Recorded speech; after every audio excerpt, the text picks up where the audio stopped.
Before we get started with this, if you're a fan of his, I ask if you please watch this. Don't just immediately assume what I'm going to say and comment or dislike and leave immediately. In fact, if you are a fan of his, you need to see this more than anyone else here. I was personally subscribed for more than 2 years. It was the only thing I knew him from. I didn't follow him on any other media. And in that time, I never had any reason to believe he wasn't the person he says he is. But that's only because he lies, manipulates the truth, deletes evidence or anything he can just to make sure that people don't think bad of him. Evidence of the person he really is can be found with enough searching. Not all of it is shown in this video, so if this does intrigue you, search for it. There is a wealth of knowledge to be found just by searching his name on certain sites. If you're a patron or a fan, you deserve to know what he's really like and if he deserves your money or attention at all. Now, although I use evidence from the past, that is not my main point. In this video, I'm not trying to show you or expose him for how bad of a person he was 10 years ago. That's in the past. I am instead going to be showing you how bad of a person he is right now. So without delaying any further, let's start with the backstory. Now, Yandere Simulator and its creator have one of the most documented pasts of any game created, especially for an indie game.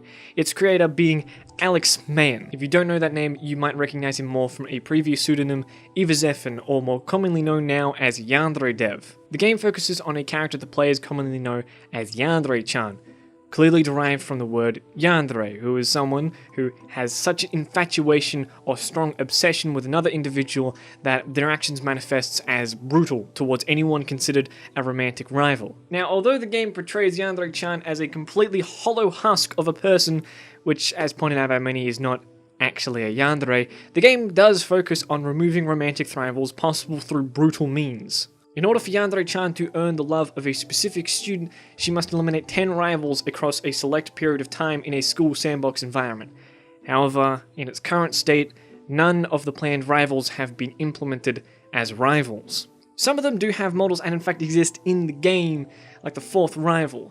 However, they don't even remotely resemble their final interpretation, seeing as they just kind of stand there or complete very basic actions like any normal character would. Although the date of the idea's original inception is unknown to us, the first time it was made public was in a serious 4chan post on the 1st of April 2014. In this post, Alex describes a brief outline of the game's possible mechanics while also asking for feedback and input from the forum itself.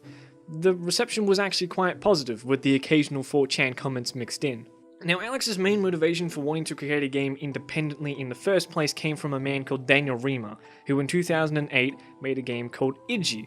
However, he still states this original forum post and the positive reception as the reason he pursued a Yandere stealth simulator in the first place. However, looking back at the archived threads now, although a lot of the reception is positive, it is vastly overshadowed by the amount of comments that have shit all to do with the actual reason the post was created. This makes it unclear as to whether Alex genuinely felt the reaction was positive or he was latching onto any kind of positivity he could, no matter how small.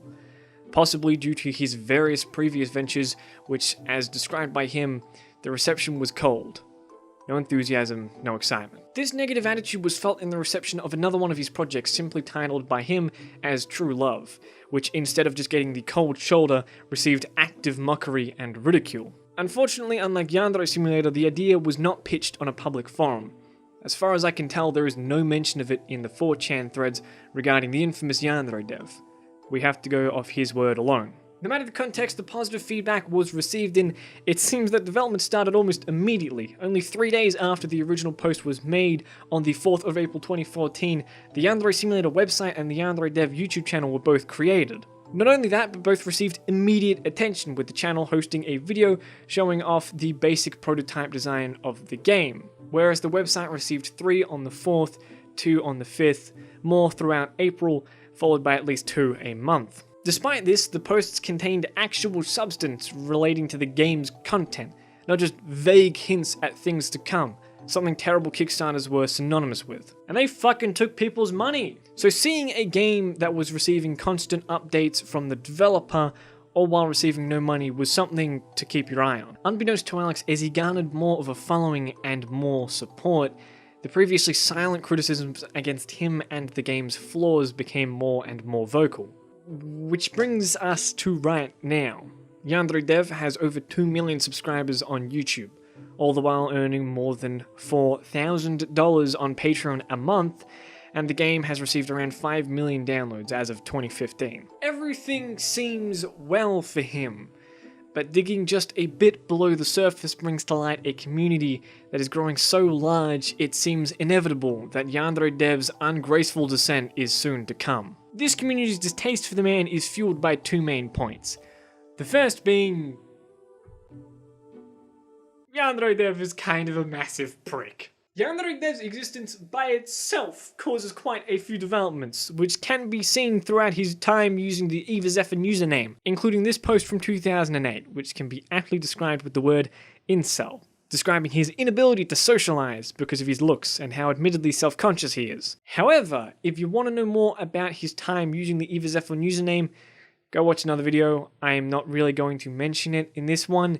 Instead, I'm going to expand into a flaw that is seemingly an eventuality of his self-conscious behavior. To some of you who have watched his videos, this one seems really unnecessary. There doesn't seem to be any point to it. Why are you making a video on Yandere Dev? He's so calm, he's so nice. He never expresses a side of anger in his videos, seemingly unable to. He's so loved, there's not even a comment out of place.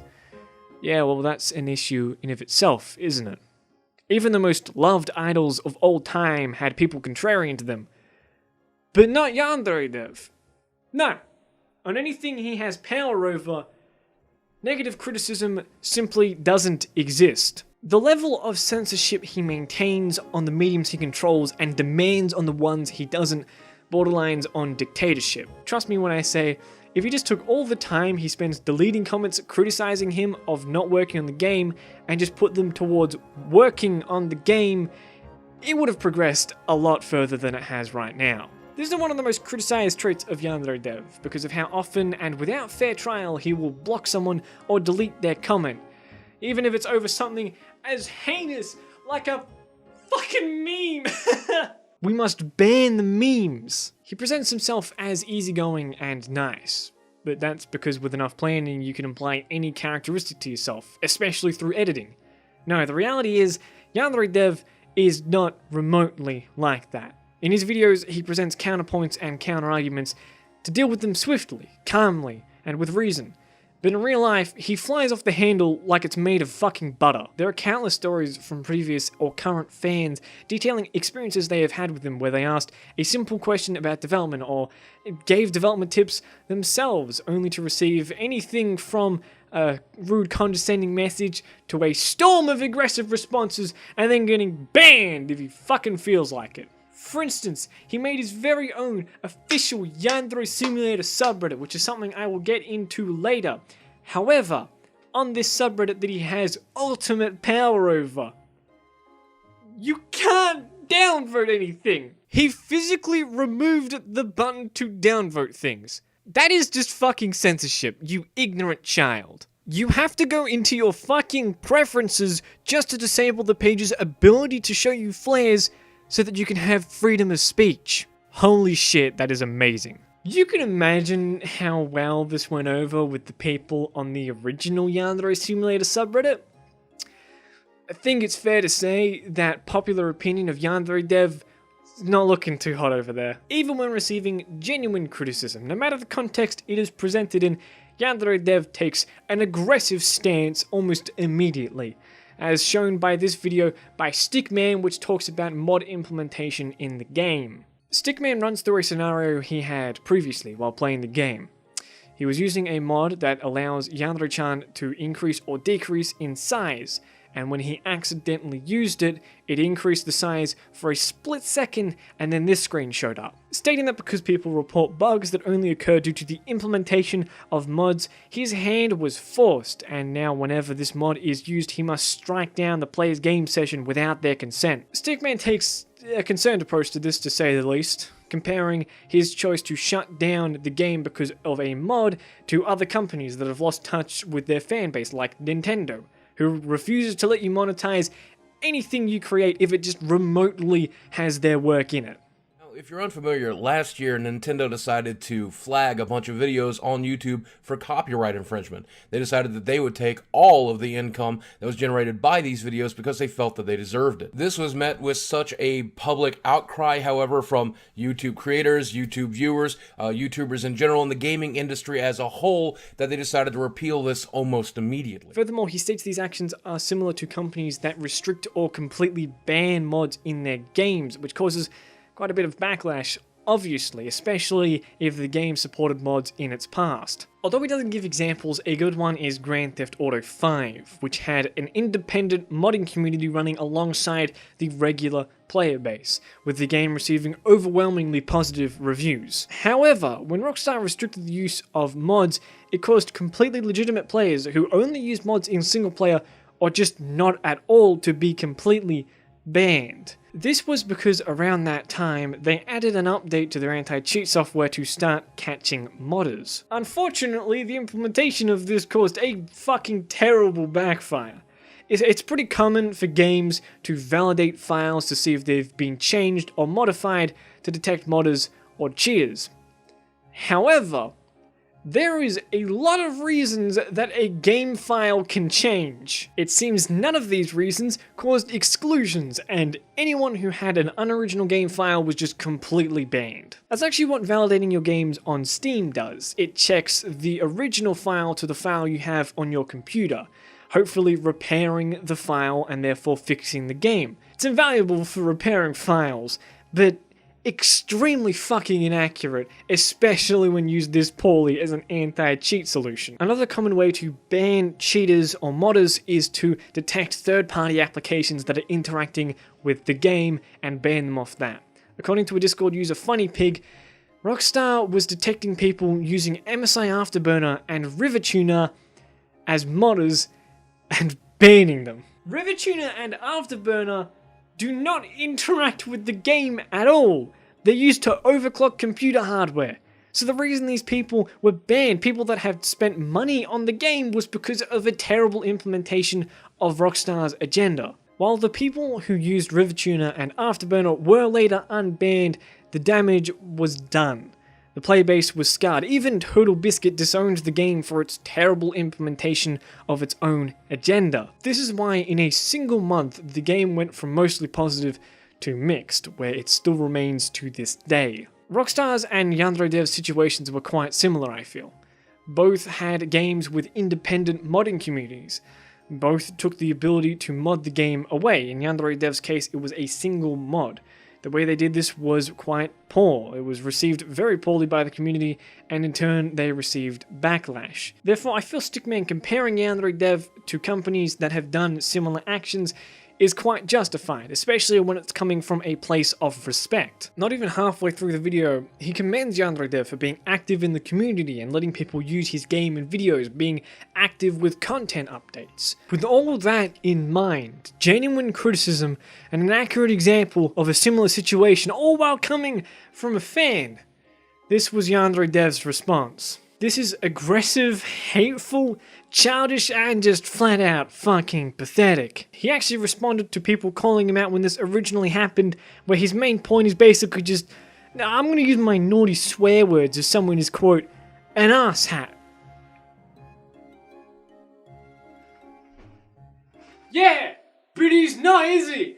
He displays himself as a fan of the game, packaging this criticism with the implication that he wants the best for Yandere Dev, the game, and the fans. Stickman does get slightly angry in this, even swearing at points, but that doesn't make him an arsehat. It makes him a passionate fan that wants the best for Yandere Dev, that doesn't want him to be hated by his fans. The dude is such a fan, he kept making videos on the game even with such a negative experience with its creator. Some of his fans may retort with the point, well, fixing bugs and checking emails ruins his schedule. It takes time away from working on Osana, basically saying that emails are slowing down content updates. No. Just like, no. That's not how it's supposed to work. This idea that emails slow down progress comes almost solely from Yandere Dev, specifically from a video a while ago titled Yandere Simulator's Biggest Problem. In said video, he states he receives an avalanche of emails, sometimes checking them for 8 to 12 hours, and as a result, he can't work on the game. Oh my fucking god, that makes no sense! He doesn't have to check emails in massive chunks of time. He doesn't have to read emails as soon as he gets them. He doesn't have to reply to every email. He doesn't have to fucking fix everything the moment it comes up. That's just poor time management. In the same light, he doesn't have to fix bugs the moment they arise. Not every bug is created equal. He can just allot a specific amount of time for fixing bugs and the rest for anything else. Now, let's impose a hypothetical situation here. Let's say he works 8 hours a day. 9 to 5, the classic job scenario from Monday through Friday. And he works 4 hours across Saturday and Sunday, 2 a day. An hour or 2 in the morning from Monday through Friday can be spent reading/responding to emails and writing down a list of bugs that you intend to fix. Obviously ordered by how important they are. There's no point fixing a bug where once every 10,000 game sessions, every student will be set back like 5 inches from when they're originally supposed to start. It just doesn't make any sense. When or if the bugs can be validated to actually exist and be reproducible, then on Saturday and Sunday, spend the time just fixing the bugs. That's it. The rest of the time can be allocated however the fuck you want. One thing you'll notice is that content updates have plenty of time to be worked on, but the time schedule will never change. It doesn't matter if he gets 2 emails a week or 250,000. The content updates will still arrive at the exact same time they always would have. But on the other side of the coin, if he manages his time efficiently, he can still gain a significant amount of productivity from checking and responding to emails. You just don't need 8 to 12 hours to do it. In most schedules, this sort of plan would be an absolute fucking disaster. However, because he is in the beta stage of developing a game, it's not intended to be finished. You don't really need to fix bugs until the final release. Even game-breaking crashes are completely expected at this point of the game's development. Nobody's going to get mad. Trust me. The game doesn't even run at 30 FPS. The fans of this game have been through some shit, alright? I don't think they're going to care if there's a few more bugs than there usually are. But the idea that modding this game creates more emails than he can handle relies on 2 assumptions. The first being that people are actively modding the game with this mod, and second, that people who are modding the game, people with the knowledge to mod and know what a mod is, still report the bug. Now, while videos with mods in them are very popular, videos teaching you how to actually mod are not by any means. It's not even totally accurate to treat this view count as the amount of modders in this community, because the interaction is terrible, which means people most likely didn't watch it and just didn't care. Now, if you narrow down this already tiny community to the amount of people who would have actually installed and used the height changer mod, then we've already reached some random insignificant number. Now we just have to add the assumption that the people using the mod are completely unable to tell that the mod is the causation of the bug. Oh my god, I grew to 300 feet and then the game stopped working. What could this possibly fucking be? Oh my god. Yandere dev, please fix this. This game's unplayable. Yeah, basically what I'm saying is the amount of people sending in bug reports from using this mod are extremely small and going to be completely overshadowed by the amount of people sending in completely legitimate reports. So my stance is clear. I personally disagree with you stopping a mod's functionality because you just disagree with it or you don't want it. If you have a different opinion, that's fine. This is kind of a very personal choice, and in this case, I feel Yandere Dev does have the right to make it. I wasn't really arguing the decision itself, however, I was more arguing the how of the decision that matters, along with refuting an admittedly ignorant defense. The how of the situation being this image where he insults his fans, he insults a different group of his fans, and then just basically acts like a complete fucking smartass. This comes from a place of arrogance, because he believes that he's so right in his decision and everyone else is so wrong that they just don't understand the brilliance of his mind. That nobody else understands his quarrels as a game developer. Like, Nobody else in the world has more fucking experience than him at anything. If you're a fan of his, just remember this. When someone criticizes him or his game, he doesn't distinguish between fan and foe. He will attack you with the same level of arrogance. He treats everything from an innocuous meme to death threats with the same kind of hostility. If Stickman's video was made criticizing a normal human being, they wouldn't have responded because there's no reason to.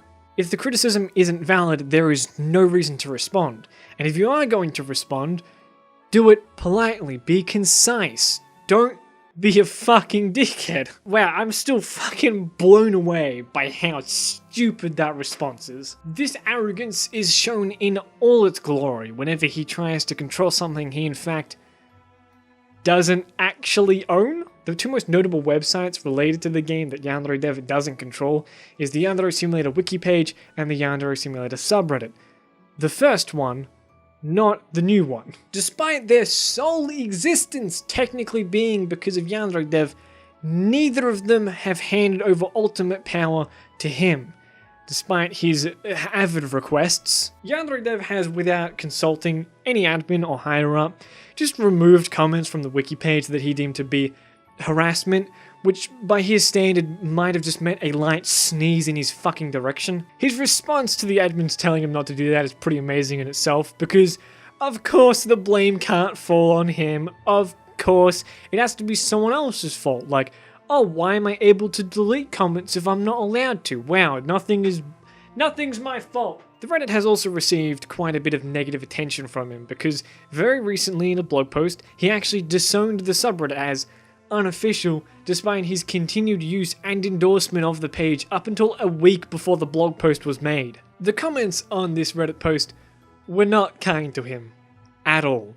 Bring up the fact that around 2 months before the Reddit post was made, he attempted to buy the subreddit from the moderators out of arrogance, demanding that he be able to control what people can say about him and his game. They of course refused. Find any comment bad-mouthing him and his response will be childish, pathetic, and needlessly aggressive. And no point is more justified than that against his coding. Now, coding is the most important part of a game, more important than the models or the animation or the story. If the game does not have any code behind it, it physically doesn't exist. And Yandere Simulator is not an exception. Before we jump into this section, I want to make something clear. While as of a few months ago, I am not pursuing coding as a career, I have already completed multiple units and classes on the subject in a variety of languages, and I still pursue it as a partial hobby. Now, there's not a whole lot of solid evidence on his code, seeing as it's continuously being changed, and we have to wait for him to voluntarily release it through pictures, on videos, on streams. We don't actually have an open source version of his code. This makes sense in theory, because if a coder came along with more experience than him who could complete a project faster than him, they could take parts of his code and reuse them and monetize a similar product before he was able to get Yandere Simulator out. However, no coder with even a slight bit more experience would want to touch this piece of shit with a 10-foot pole. In a previous section of this video, I talked about how Iggy was his main inspiration for wanting to create a game independently.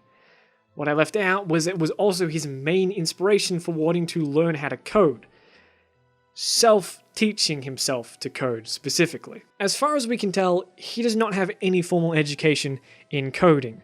The closest thing he has is an animation associate's degree from Santa Monica College, which was an online course completable in 2 years. This information was found on a site called Kiwi Farms, which is unsurprisingly quite the source of ire for Yandere Dev. The users on this site bring into question the validity of his degree, especially in its targeted field. One user states the possible broadness of the course to be quite confusing in trying to ascertain Yandere Dev's proficiency in anything. Although he did hold a job for 3 years in the game development industry, it's unknown what he actually did and to what level of proficiency. Quite a few users of the site and some of his fans have found issue in his continued use of volunteers for his animation and modeling rigs, seeing as he has a degree in animations and yet he requires volunteers to do the work for him. In fact, the lack of a male animation rig was actually quite an issue for him. It was holding up progress significantly, which leads us to believe he doesn't have any useful knowledge or experience in designing and developing a game. Yandere Dev, however, has stated that coding will be the main role he feels in the development of the game. And while it is very common for coders to learn independently from institutions when they're starting off, many, especially those going into a professional field, do go on to actual education to fill in the gaps. This is because guides and tutorials don't explicitly teach you common practices for coding. Yandere Dev's work looks like a question you would receive on an exam telling you, fix every mistake, and it's a 25-mark question. There's a lot wrong with his work, is what I'm saying. He used the Unity engine to develop Yandere Simulator, and still continues to do so, although in an updated version. And despite Unity sometimes being mocked, it is still at least somewhat optimal at developing the game that he's trying to make. The language that he used, however, was JavaScript. Now, JavaScript, not to be mistaken with Java, is technically an object-oriented language, something I don't have time to explain. What you do have to know is that not everyone considers it to be one because it's not actually a complete class-based language. Most of the time, such a small, insignificant detail would not affect anything, because any time that such a problem would come up, you would just use a different language. It's not really that big of an issue. However, that small detail, that small problem, is its lack of an easy way to implement one of the 4 principles of object-oriented programming. That principle being inheritance, which is really fucking important, especially when reusing code. It's part of the reason that the game in its original prototype phase ran at such a terrible and inconsistent frame rate. If you have 2 objects that use similar code but aren't exact copies of each other, it's great to use inheritance because it just removes a lot of code chunks that would slow down everything. Unfortunately, JavaScript is not the best language to do that because of the sacrifices that need to be made. Luckily, God has sent us mercy, and on the 1st of March 2017, he announced he would be working with TinyBuild, who would be giving him the resources and tools he would need to finish the game in his own original design. Resources like a coder who would be changing the Virgin JavaScript code into the Chad C# code, which is a language me and many other people are more comfortable with and is more suited to the game, by far. To show you how better suited C# was for developing the game, the largest possible start time for JavaScript was 90 seconds, while the smallest being 30. C# cut that down to a constant 5 seconds, which is fucking nothing. In 4 months, a programmer from an indie game studio cut down the possible startup time of the game from 90 seconds to 5. All because Yandere Dev is terribly incompetent as a programmer. The small amount of solid evidence that I mentioned before presents a level of coding that can be found in someone after an hour of mediocre teaching. This picture is quite a popular meme because it shows the stark difference between how extravagantly he is paid and supported to the actual level of coding you receive in the product. Now, the first thing that bugs me about this picture is the amazing lack of comments, which they don't actually have an effect on the code and they don't affect the compile time. However, they're used to indicate what the following code actually does, or leave to-do notes, or just tell you how things work. This is when you, the avid supporter, pulls out the trump card out of the ace in the sleeve, or whatever the fuck. Because he's a one-man team. He doesn't need comments. He stated before, he only intended for this to be a one-man project. No. Yeah, that's not really how it works. If there's anything I have learnt from my teachers, it's that there is never a reason to not comment on every single fucking line of code. This is because there have been times where I can't understand a line of code when it was written by me like 2 weeks ago.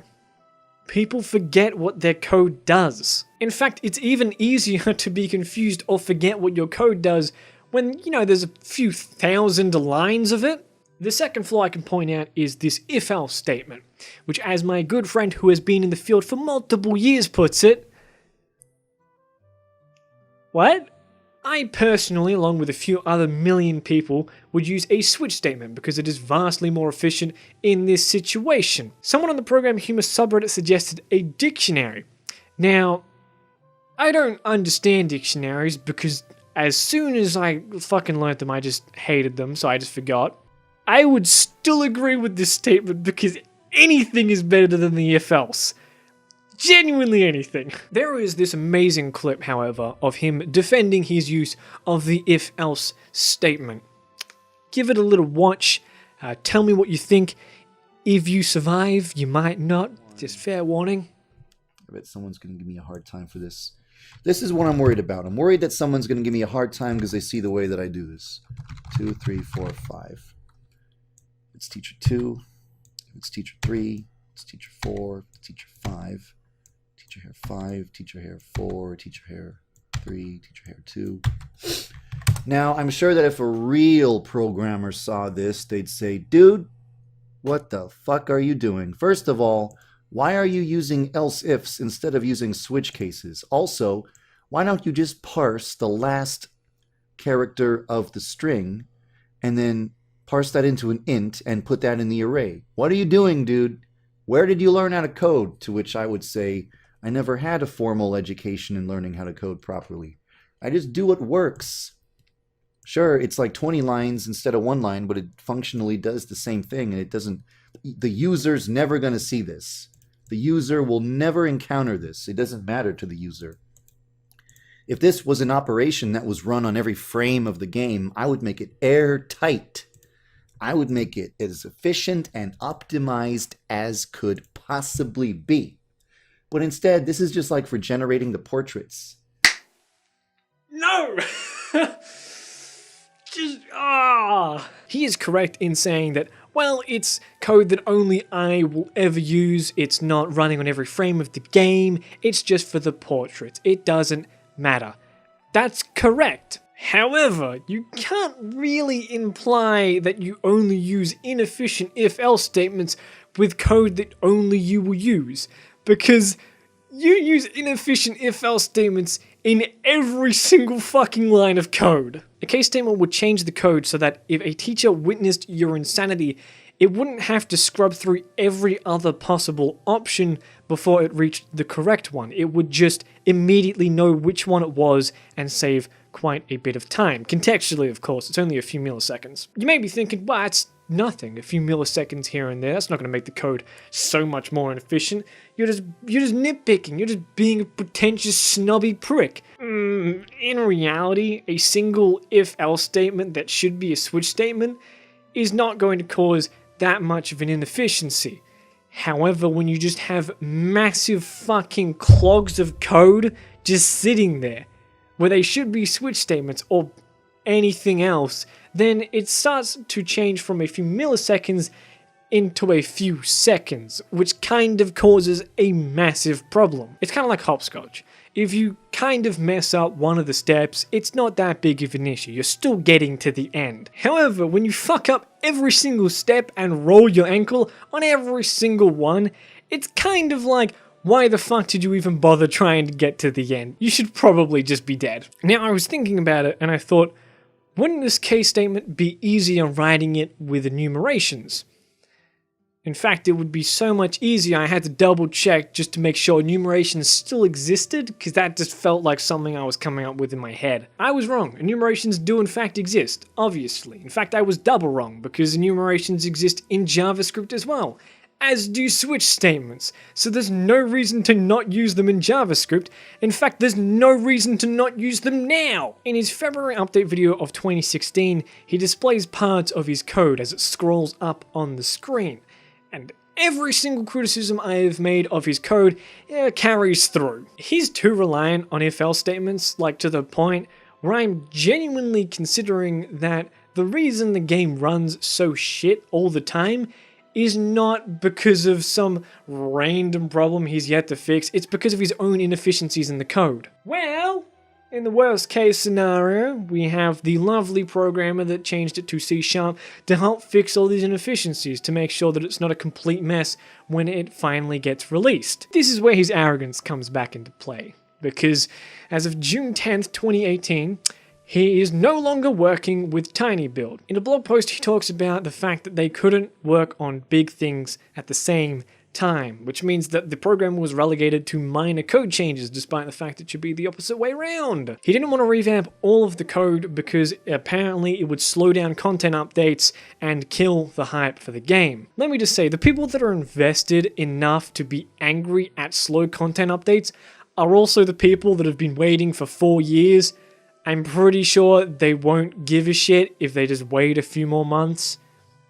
It's not that much of a problem. This is also around the time where he posted why he disabled comments, only to swiftly delete it because, oh yeah, Yandere Dev is a massive flaming hypocrite. At this point, I'm just like crossing things off. There's no surprise here anymore. He's such a massive hypocrite that I can't even remotely begin to dig into this because it would physically take too long. Now, these minor code changes caused disagreements, and after the programmer had his hands tied for a while, TinyBuild realized there's no reason to have him dedicated to the project full time. After that, Yandere Dev and TinyBuild realized they don't need to be working together at all and parted ways. In the next paragraph, he dismisses any notion that they parted for any other reason. To which I say that is absolute bullshit. How the fuck do minor code changes cause such disagreements that you publicly go out and say how hard it is to be working with another programmer? Like, oh, woe is me, I have someone helping me on my work. No, the only hypothetical situation I can think of is if the original creator was, say, extremely arrogant and didn't like it when people changed his code in such a way where he couldn't understand it, even if it was more efficient. Just saying. Which is more believable, that Yandere Dev made a calm, collected decision that they don't need to be working on it at the same time, it's just inefficient. Or he got mad that someone did something he didn't like. Wow, what could it possibly be? Personally, I would place my bets on the second option, because Yandere Dev has a long track record of getting angry at people criticizing his code, especially when it's on Osana, the first rival of the game that has yet to be implemented even after such a long time, seeing as the only thing holding her back is the coding. In fact, Osana was supposed to be released in December of 2016. Isn't that fucking crazy? I mean, then in January of the next year he said, oh, it's going to take 2 more months, so March or at latest April. We're now halfway through 2018 and he's just completely removed the deadline and just said he's going to release her when the Kickstarter comes out, whenever the fuck that is, if that's even happening anymore. I don't even know what's going on. He even made a specific video called Where's Osana, which made quite a few people angry because he just made a video on something he didn't need to make a video on, just restating information he already stated in other videos, which takes time away from actually programming Osana. Wow, what is repeating events at this point? This results in many people believing that he doesn't work as hard or as long as he says he does. To this, I can't really give a definitive answer. Like, even if he streams for 3 hours a day or whatever, I don't know, maybe he worked for 15 hours before that. I can't say. But I can give my own personal opinion, which is, yeah, he just gets distracted easily and he's completely unproductive. But that's just my opinion.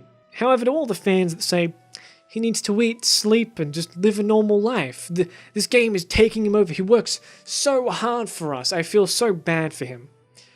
Let me just say, if he actually worked a normal 9 to 5, completing code to the level that he says he does, and wasn't a complete idiot adding features that don't need to be in the game, it would most likely be finished. Not Osana would be finished and implemented.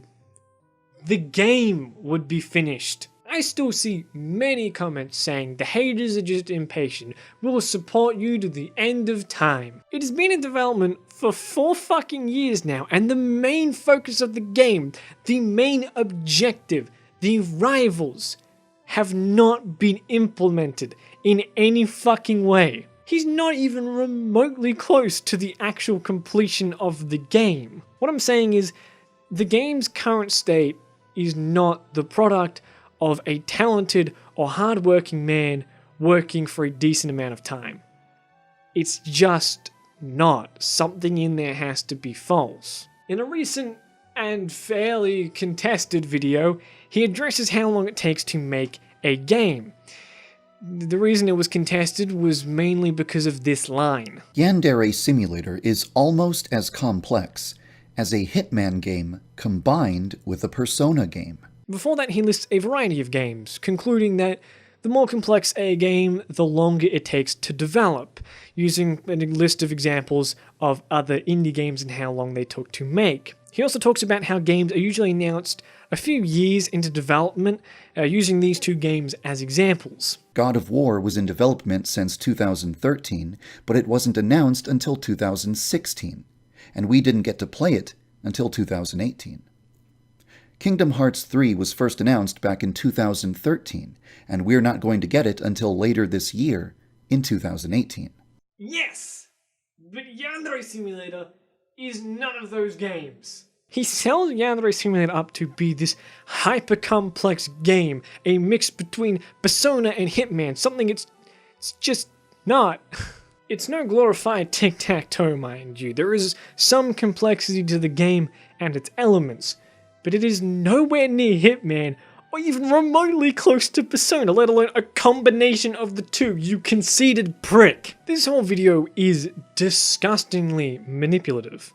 He just lies to his audience. They don't know how long a game takes to make. They don't know the work that he does, so he can just lie about it. They'll never fucking know. He even makes this disgustingly overgeneralized blanket statement about all criticism just being character assassination or just circle-jerking hateful messages, which is simply not true. He also represents it to be the largest problem holding him back from working on the game, which is, I'm not gonna lie, kind of a bit pathetic. Yandere Dev constantly says things along the lines of, I'm working hard, or it's harder than it looks, something to imply that he's working really hard on Asana, as hard as he can. He's giving it his all, and it's circumstances that are holding him down. Circumstances like, he's a one-man team, which is most likely his fault. Or it took forever to compile, which was also his fault. Or he's receiving criticism, which is also his fault entirely, because he's a fucking dick.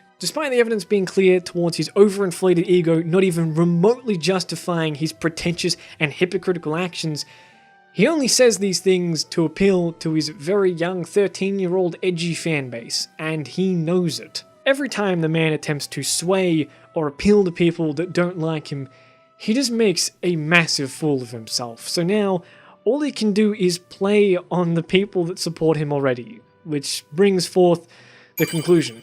Yandere Simulator will fail because it is run by a terrible person who does nothing but speed up the process by driving away his past fans with arrogant and irritating behavior, trying to defend his own extremely incompetent work. His diehard fanbase defends him now, but slowly the tides are beginning to turn, because not everyone has an eternity to wait for this sloppily coded piece of junk. If you're still here and you've pledged to his Patreon, pull it. Boycott him. It's the only way he'll actually put in the time required to improve his level of work, to change the person he is. Because, to be honest, he doesn't care if people dislike him, he just wants the money. If you're asking how this will possibly help anything, think of it like this. Right now, it is more profitable for him to never work on the game than it is for him to finish it. Over the course of writing this script, the Patreon pledge number has changed. This is the number now. I'm not going to say it because I already know it's going to be lower than what I say right now. People keep pulling their pledges. Follow suit. Do the same. Don't give money to this lazy, incompetent man who would just as quickly thank you for praising him as he would swear you out and ban you for hinting at criticism. Simply put, he doesn't deserve you.